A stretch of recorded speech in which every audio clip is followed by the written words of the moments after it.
Someone there? Oh, you must be the new initiate. It's a pleasure. I am the Loremaster. In training? I am the Loremaster. Don't mind him. He's my companion. Friend? Helper. Battle brother. He's my follower. We are both students of the history of the multiverse.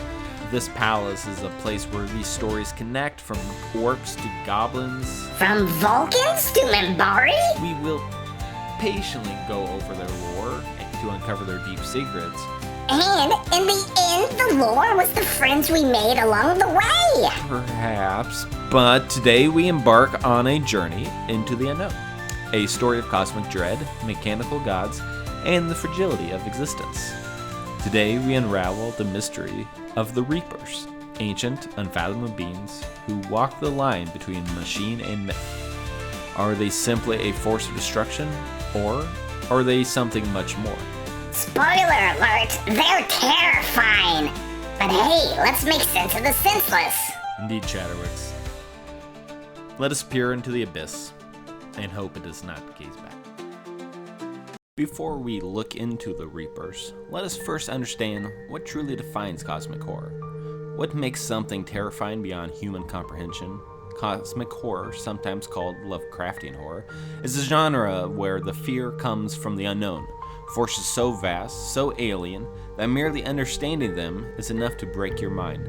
There once was a man... From Nantucket? There once was an author, though, who laid out the 12 qualifications of a hero's journey, Joseph Campbell. He defined the modern concept of a hero's journey from Luke Skywalker to potentially Paul Atreides, and many more. If we include revisions in earlier work, that brings the count up to 17. But what if I told you we could make a list of 17 qualifications of a cosmic horror? Wait. Just like that, you're gonna invent a listed number thingy of the cosmic horror genre? Just out of nowhere? To begin with, what's the first thing we need? In a world. What the hell was that? A world, Chatterwix. Come on, keep up. It's the first thing you need, where all is normal. Could be our world. Well, you and I do live in the nexus of the multiverse, with trillions of universes lighting up the night sky, filling our libraries. All right. Maybe not our world, but perhaps the Initiate's world. It sets a base of normality and a steady routine. Every story needs a basis to start. Like the Christmas party at Nakatomi Plaza when Gandalf came and sent the ring bearer to destroy the Death Star. Yeah, just like that. It's a stable start. We'll use Call of Cthulhu as our base. It is difficult to get more cosmic horror than the father of it all. The silent 2005 film follows the book very closely. The film starts in 1925 with the narrator sorting through his great-uncle's papers, a professor in ancient lore and history. Everything is rational. Now comes the call to discovery, which you so elegantly stated, my Friend! Classmate. Number 2, the call of discovery. The protagonist stumbles upon a mystery. Could be an ancient book, forbidden knowledge, a ruin, something that hints at a hidden reality, something older, bigger, and more terrifyingly unknowable. In Call of Cthulhu, the narrator finds a locked box containing strange artifacts, sketches, and research notes with the ominous word Cthulhu. Cosmic horror stories sure do like a good mystery. Number 3, the refusal of the call. The protagonist refuses or dismisses the discovery. They are comfortable, perhaps friends, mentors, or authorities warn them not to look into it. In our prime source, the narrator is skeptical, but something about it intrigues him. Others warn him that these delusions drove his uncle insane. He debates whether to continue the research or burn it. Oh, screw authorities, I'm taking the blue pill. Or is it the red pill that doesn't wake up? Number 4, unlike the hero's journey, there's no wise guide into this descent into madness. There is, though, a corrupting mentor, a doomed figure. This could be a mad scholar, a dying cultist, a lone survivor, or a message from the past. This figure or message reveals and hints of the truth, but is often unreliable, insane, or cryptic. They may be the victim of indoctrination or a warning from the abyss. In Cthulhu, this is represented by Johansen, the Norwegian sailor. His ship stumbled upon Relia, and only he survived. He provides the missing piece of the puzzle, but did so at his own insanity. Number 5 is the crossing of the first threshold. When the protagonist fully commits to the investigation, crossing into the unknown, the veil of reality begins to be pierced. Their world no longer follows a known set of rules. Dreams and reality may merge, and dreams become vivid and reality possibly a simulation. The narrator in Cthulhu fully commits to the investigation of the cult and its origins. He follows multiple story threads, from cultists in Louisiana to the dreams of the artist Henry Wilcox, to the logbook of the sailors who found Relia. Whoa, a lot of stories may be cosmic horror so far. There's more Chatterwix. Number 6 is the belly of the unknown and crosses into insanity. The perception of reality shifts, visions appear, worlds undreamed of. The protagonist begins to doubt their sanity. They may rationalize what they see, but the cracks of their sanity begins to widen. The narrator of Cthulhu has dreams and reality begins to blur. Wilcox describes visions of the monstrous city and the giant sleeper stirring. Legras interrogates the cultists, learning about the old ones and their inevitable return. 7 is the road of forbidden knowledge. These cracks widen and the protagonist begins to uncover roads of forbidden truth. Books, symbols, and voices in the dark widen the truth. Every answer just leads to more questions. Their sanity begins to slip more. Patterns emerge where others could not see them.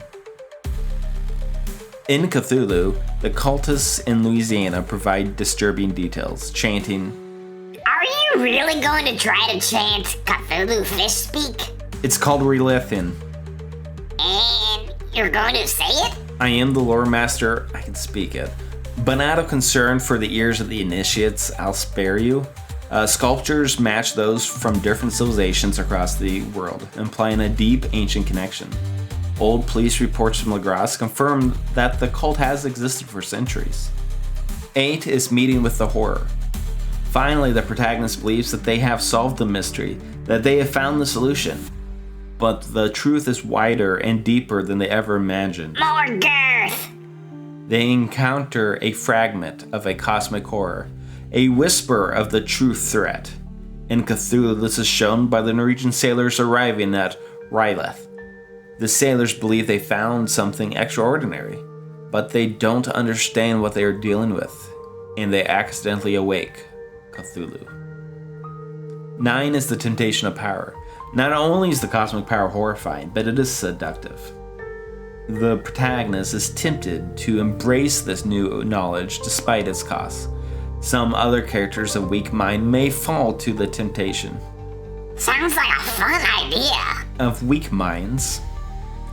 Reality breaks. This is shown when the sailors realize they have uncovered the forbidden knowledge. Some are tempted and pay with their lives. Johansen barely escapes, but he's forever changed. Number 10 is the ultimate revelation. The protagonist experiences the full revelation of their insignificance. Kind of like you at prom.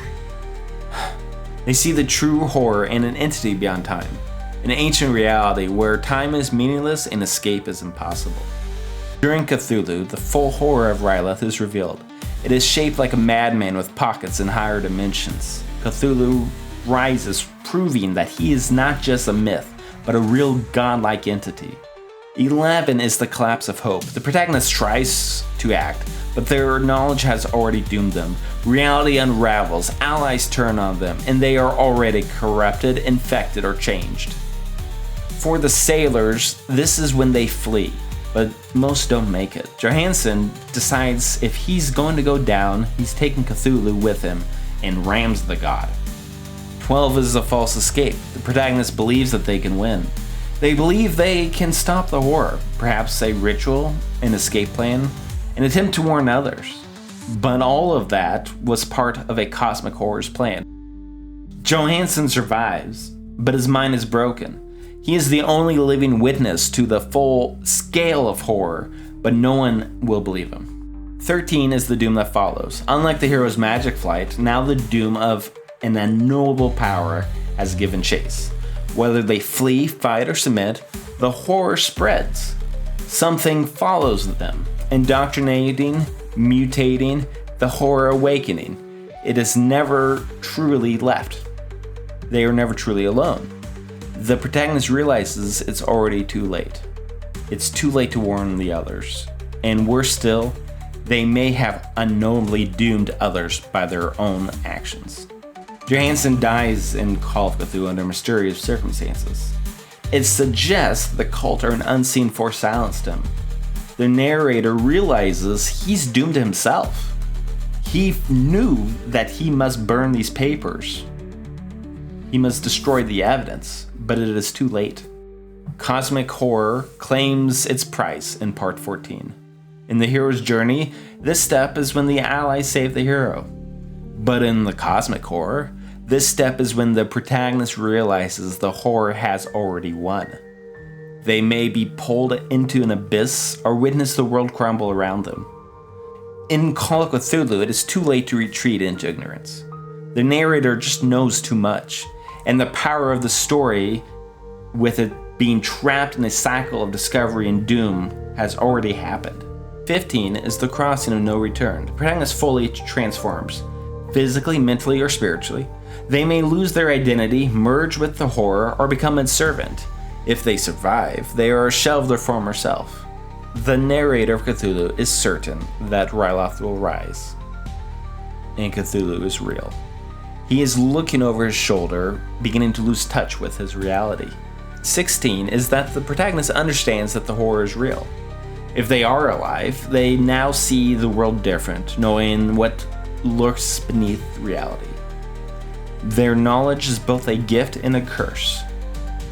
The narrator understands that humanity is powerless, the cult is still active, spreading Cthulhu's influence, and horror is inevitable. 17. The eternal cycle continues. The horror was never truly defeated. The story ends with the next victim beginning on the same journey. The audience is left with dread and not resolution. For Cthulhu, the story ends with the implication that the next generation will uncover Cthulhu again. Another cycle has started. The asylum the narrator is placed in is run by a man who has taken an interest in the story of Cthulhu. That sounds like quite the list. I'm sure next you're gonna tell us that the Notebook is a cosmic horror story. You don't think I can tie this into Mass Effect Reapers? Well, let's quickly go through them. The ordinary world. Humanity starts as business as usual. Humanity believes it is in control of its destiny. Shepard is a heroic figure, believing in rationality, military power, and progress. It's a roaring time for humanity's ascension, just like in the 1920s was a roaring and prosperous time. The Call of Discovery. The Prothean ruins warn of a past cycle, but also the Prothean ruins contain the secret of mass relays. This connects with the ancient city of Cthulhu in uncovering the past. But what wiped out these great Protheans? The refusal of the call, when the Citadel Council refuses to believe Shepard when he first discovered the Reaper threat, even after Saren was revealed as indoctrinated, they refuse to believe him. This is the same as when the narrator from Cthulhu doubts what he saw. The corrupting mentor. The Citadel and the Keepers exist as a hidden warning, and Sovereign even speaks to Shepard in Mass Effect 1. The elusive man further serves as a corrupting figure, believing he can control the Reapers. This is when the Professor Angle in Cthulhu dies, or Inspector Legrasse uncovers the cult. Crossing the first threshold. The protagonist starts putting the pieces together. This echoes in Mass Effect when Shepard learns that history is a lie. By learning that the Reapers are real and the Citadel is a trap built for galactic extermination. No one believes them, but they must fight against both the Reapers and the bureaucracy. Belly of the Unknown. For the Cthulhu protagonist, he starts seeing visions and encounters cultists who worship the Old Ones. The Reapers become more active and indoctrination spreads. Shepard begins to question whether this war can even be won. The Road of Forbidden Knowledge. Just like old newspaper clippings, Shepard and Liara dig deeper into the Prothean history, uncovering the truth that the Reapers have always won. the Leviathans reveal that they, the true creators of the Reapers, lost control. Meeting with the Horror. In the Call of the Cthulhu, the crew of the Alert is driven insane when they see Cthulhu. Sovereign speech in Mass Effect 1. There is a realm of existence so far beyond your own, you cannot even imagine it. I am beyond your comprehension. I am sovereign. In the end, what they chose to call us is irrelevant. We simply are. Organic life is nothing but a genetic mutation. An accident. Your lives are measured in years and decades. You wither and die. We are eternal, the pinnacle of evolution and existence. Before us, you are nothing. Your extinction is inevitable. We are the end of everything. Temptation of power. Cults of Cthulhu embrace the horror rather than resisting it. Saren and the elusive May succumb during indoctrination. Even Shepard becomes tempted with this crucible offer of control, synthesis, or destruction later on. Ultimate revelation. The ramming of the Alert into Cthulhu brings about a realization that Cthulhu cannot be killed, only postponed. The Reapers have already won. Civilization is not just being destroyed, it is being harvested and repurposed. The Reapers are not evil, they are not conquerors, they are simply a force of nature, harvesting civilizations to create more Reapers every 50,000 years. It's not evil, it's a cycle beyond comprehension. The collapse of hope. The Alert barely escapes, but the world remains unchanged. The war in Mass Effect 3 shows the inevitability of the Reaper's victory. The scale is overwhelming, with every battle a desperate delay in action. Earth and countless homeworlds are reduced to ruins. The false escape. The escape of the Alert was but a short respite. The captain would die under mysterious circumstances. The Crucible presents a supposed way out, but there is no true escape, for every choice is a compromise with the horror itself. The doom that follows. The Cthulhu protects cannot truly escape with the knowledge, for the cycle continues to the Asylum's warden. In Mass Effect, the war ends, but at what cost? The Crucible fires, but the fate of the galaxy is uncertain. The cycle may not even be broken. That's 13. What of the others? The cosmic horror claims its price. The galaxy survives, but at a staggering cost. Billions are dead, the mass relays are damaged. There's an illusion of victory, though, making this a partial credit, not a full cosmic credit. The crossing of no return. Shepard is physically and mentally broken at the end. In the destroy ending, Shepard may have survived, but at a great personal cost. This is a softer landing for our cosmic horror. The master of two nightmares. In most endings, the galaxy moves forward, but with fundamental changes. If Shepard chooses synthesis, the galaxy is permanently altered. If control is chosen, Shepard ceases to exist. The eternal cycle continues. Reapers could return if Shepard failed, but if the Crucible worked, the cycle may actually be broken. This step is ambiguous, but with the release of Mass Effect 4, we will finally have an answer. I look forward to Mass Effect 4 in our medieval library. Indeed, we really could use an Xbox. Well, that's 14 of the 17 qualifications, but the other 3 are partial and may count. I'm sure other familiar stories can be looked at through this lens, and maybe you'll find your favorite stories are more cosmic horrors than you know. Oh. When Mario learns that the princess is in another palace, it is the meeting with the horror. The false revelation that the mystery is solved. Keep workshopping it. Initiate, can you think of any other choices to help our dear Chatterwix? And what say you about the theory as to what makes up a good cosmic horror? What say you if Mass Effect fits?